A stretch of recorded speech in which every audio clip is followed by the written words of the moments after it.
নমস্কার বন্ধুরা, ইউনিশিল্পিস কিচেনে সবাইকে স্বাগত। চলে আসলাম আজকে আবারও একটা রেসিপি নিয়ে। আজকে আমার রেসিপি হচ্ছে আলু স্যান্ডউইচ রেসিপি। তো চপের দোকানে যেরকম স্যান্ডউইচগুলো পাওয়া যায়, খেতে খুব ভালো লাগে। আজকে আমি সেই স্যান্ডউইচটি আপনাদের কাছে শেয়ার করব। তাহলে চলুন বন্ধুরা, বেশি দেরি না করে আমরা রেসিপিটি শুরু করে নিই। আলু স্যান্ডউইচ বানানোর জন্য এখানে আমি নিয়ে নিয়েছি 5টা মিডিয়াম সাইজের আলু, 2 টুকরো করে কেটে নিয়েছি। এবার আলুগুলোকে আমি সেদ্ধ করে নেব। আমি প্রেসার কুকারে সেদ্ধ করে নিচ্ছি। 2টো সিটি দিয়ে প্রেসার কুকারে সেদ্ধ করে নেব। তো আলুর মধ্যে দিয়ে দিচ্ছি একটু জল, আর দিয়ে দেবো একটু লবণ। এবার লবণ দিয়ে আলুটাকে আমরা 2টো সিটি দিয়ে সেদ্ধ করে নেব। আলুটা এদিকে সেদ্ধ হতে থাকুক, এদিকে আমরা একটা মশলা করে নিই। এখানে নিয়ে নিয়েছি অর্ধেকটা টমেটো কুচি, নিয়ে নিয়েছি 2টো মিডিয়াম সাইজের পেঁয়াজ কুচি, নিয়েছি একটুখানি সামান্য একটু আদা ঘষে নিয়েছি, আর নিয়েছি 10-12টা রসুন থেতো করে নিয়েছি, আর নিয়েছি 4টে কাঁচা লঙ্কা কুচি। তো দেখুন, ওইদিকে সবজিগুলো কাটতে কাটতে এদিকে আলুটা আমার সেদ্ধ হয়ে গেছে। আলুটা ঠান্ডা করে নিয়ে আমি আলুর খোসাগুলোকে এবার ছাড়িয়ে নিচ্ছি। সবকটি আলুর খোসা ছাড়ানো হয়ে গেছে। এবার আলুগুলোকে আমি একটু ম্যাশ করে নেব।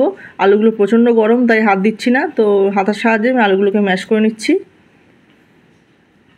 তো দেখুন বন্ধুরা, আলুগুলো সব ম্যাশ করা হয়ে গেছে। এইবার আমি কড়াই বসিয়ে দিয়েছি। কড়াইতে দিয়ে দিয়েছি 2 চামচ মতো তেল। তেলটা একটু গরম হয়ে গেলে তেলের মধ্যে দিয়ে দেবো যে পেঁয়াজ কুচিয়ে রেখেছিলাম, সেই কুচানো পেঁয়াজ।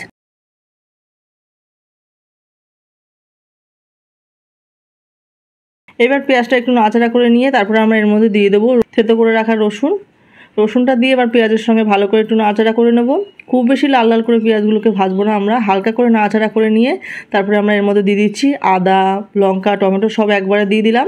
দিয়ে আবার একটুখানি কষিয়ে নেব। পেঁয়াজ আদা একটু নরম হওয়ার জন্য আমরা এর মধ্যে দিয়ে দিচ্ছি সামান্য একটু লবণ। তো লবণ দিয়ে আবারও ভালো মতো মিশিয়ে একটু নাড়াচাড়া করে নেব।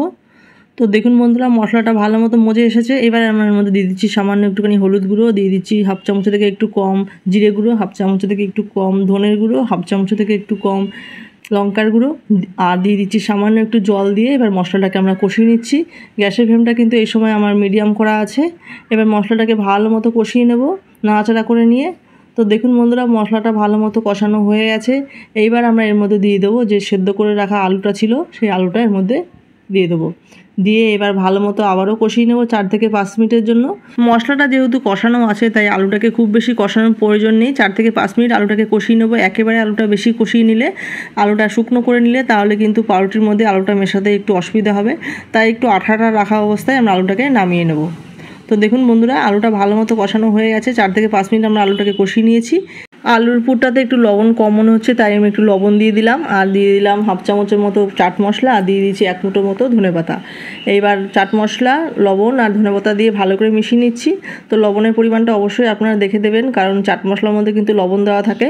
আর চাট মশলা যদি বাড়িতে না থাকে তাহলে ভাজা মশলাও দিতে পারেন। আর যদি গরম মশলা খেতে পছন্দ করেন তাহলে সামান্য একটু গরম মশলা এর মধ্যে অ্যাড করতে পারেন।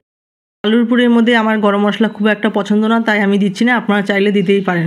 তো দেখুন বন্ধুরা, আলুর পুরটা আমার পুরোপুরি রেডি। এবার আমরা আলুর পুরটাকে ঠান্ডা করে নেব। আলুর পুরটা ওইদিকে ঠান্ডা হতে থাকুক, এইদিকে আমরা স্যান্ডউইচ বানানোর জন্য একটা ব্যাটার তৈরি করে নিচ্ছি। এখানে আমি নিয়ে নিচ্ছি 150 গ্রাম মতো বেসন। তো বেসনের মধ্যে এবার আমরা দিয়ে দেবো পরিমাণ মতো লবণ, দিয়ে দিচ্ছি সামান্য একটু হলুদ গুঁড়ো, আর দিয়ে দিচ্ছি সামান্য একটু লঙ্কার গুঁড়ো। এবার শুকনো মশলাগুলো বেসনের সঙ্গে ভালো মতো মিশিয়ে নিয়ে তারপরে আমরা অল্প অল্প করে জল দিয়ে একটা ব্যাটার তৈরি করে নেব।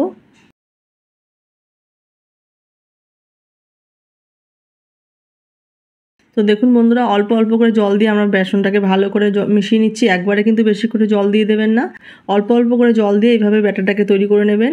ব্যাটারটা কিন্তু খুব বেশি ঘন হবে না, আবার একেবারে যে পাতলা হয়ে যায় সেরকমও হবে না। তো আমরা বেগুনি তৈরি করার জন্য যেরকম ব্যাটার তৈরি করি সেরকম একটা ব্যাটার তৈরি করে নেব, খুব পাতলা না আবার খুব মোটাও না। তো 5 মিনিট ধরে ব্যাটারটাকে আমরা ভালো করে ফেটিয়ে নেব।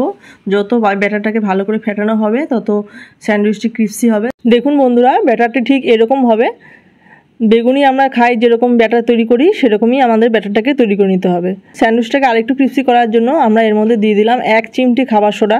খুব বেশি কিন্তু খাবার সোডা দিলে চলবে না, একদম 1 চিমটি খাবার সোডা দিয়ে আমরা বেসনের সঙ্গে ভালো করে মাখিয়ে রেখে দেবো। ব্যাটারটা এদিকে রেডি করা হয়ে গেছে। আর এদিকে দেখুন, আমি স্লাইস ব্রেড নিয়ে নিচ্ছি কতগুলো। তো ব্রেডের মধ্যে এবার আমি আলুর পুরগুলো লাগিয়ে দিচ্ছি। তো আপনারা আপনাদের প্রয়োজন অনুযায়ী আলুর পুর লাগিয়ে নেবেন। আমি একটু বেশি করেই আলুর পুর লাগিয়ে নিচ্ছি, তাহলে স্যান্ডউইচটি খেতে ভালো লাগবে। তো দেখুন বন্ধুরা, একটা ব্রেডের মধ্যে আমি আলুর পুরটা ভালো মতো লাগিয়ে নিচ্ছি। এর উপর দিয়ে আমি এবার আরেকটা শুকনো ব্রেড দিয়ে ভালো করে চেপে আটকে দিলাম। তো এইভাবে সবকটি ব্রেড আমি তৈরি করে নেব।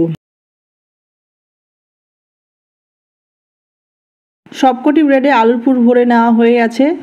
এবার এগুলোকে আমরা একটু শেপ দিয়ে নেব। তো দেখুন বন্ধুরা, আমি এইভাবে শেপ দিয়ে নিচ্ছি, আপনারা আপনাদের প্রয়োজন অনুযায়ী শেপ দিয়ে নেবেন। তো এইভাবেই দোকানের স্যান্ডউইচগুলোতে এইভাবেই শেপ দিয়ে করা হয়, তো আমিও এইভাবে শেপ দিয়ে নিলাম। এইভাবে এক এক করে সবকটি ব্রেড আমি কেটে নেব। তো দেখুন বন্ধুরা, সবকটি ব্রেড আমার রেডি হয়ে গেছে। এইবার আমরা ব্রেডগুলোকে বেসনের গোলার মধ্যে একটু একটু করে লাগিয়ে চারপাশে ভালো করে লাগিয়ে নেব। লাগিয়ে নিয়ে তারপরে আমরা তেলের মধ্যে ছেড়ে দেবো। তেলটা ভালো মতো গরম করে নিয়েছি। এইবার তেলের মধ্যে হাই ফ্লেমে আমরা ব্রেডগুলোকে এক এক করে ছেড়ে দিচ্ছি। তো ব্রেডগুলো ভাজতে কিন্তু খুব একটা সময় লাগবে না, 3 থেকে 4 মিনিটের মধ্যেই ব্রেডগুলো তৈরি হয়ে যাবে। তো গ্যাসের ফ্লেমটা হাই করে নিয়ে আমরা ব্রেডগুলোকে ভেজে নেব। আপনারাও গ্যাসের ফ্লেমটা হাই করে নিয়ে ভেজে নেবেন, কারণ গ্যাসের ফ্লেম কমিয়ে নিলে ব্রেড কিন্তু প্রচুর তেল খাবে। তো দেখুন বন্ধুরা, 3-4 মিনিটে ব্রেডটি আমার রেডি হয়ে গেছে। এবার আমরা ব্রেডগুলোকে তুলে নিচ্ছি। তো এইভাবে এক এক করে সবকটি ব্রেড আমরা ভেজে নেব। আলু স্যান্ডউইচ আমার পুরোপুরি রেডি হয়ে গেছে। এবার গরম গরম পরিবেশন করুন দোকানের মতো পারফেক্ট স্যান্ডউইচ রেসিপি। তো দোকানের মতো আরও টেস্টি বানানোর জন্য আমরা ব্রেডগুলোকে মাঝখান দিয়ে একটু কেটে নেব। কেটে নিয়ে তার মধ্যে আমরা শসা আর পেঁয়াজ ভেতরে দিয়ে দেবো, দিয়ে একটু সস দিয়ে গরম গরম পরিবেশন করব আলু ব্রেড স্যান্ডউইচ। তাহলে বন্ধুরা, আজকে আলু দিয়ে পাউরুটির স্যান্ডউইচ রেসিপিটি কেমন হয়েছে আপনারা কমেন্ট করে জানাবেন। আর রেসিপিটা ভালো লাগলে like, comment, share and subscribe করতে কেউ ভুলবেন না। চ্যানেলে যারা নতুন বন্ধু আছেন চ্যানেলটিকে সাপোর্ট করবেন, পাশে থাকবেন। আর যারা পুরনো বন্ধু আছেন তাদেরকেও অসংখ্য ধন্যবাদ আমার ভিডিওটি দেখার জন্য।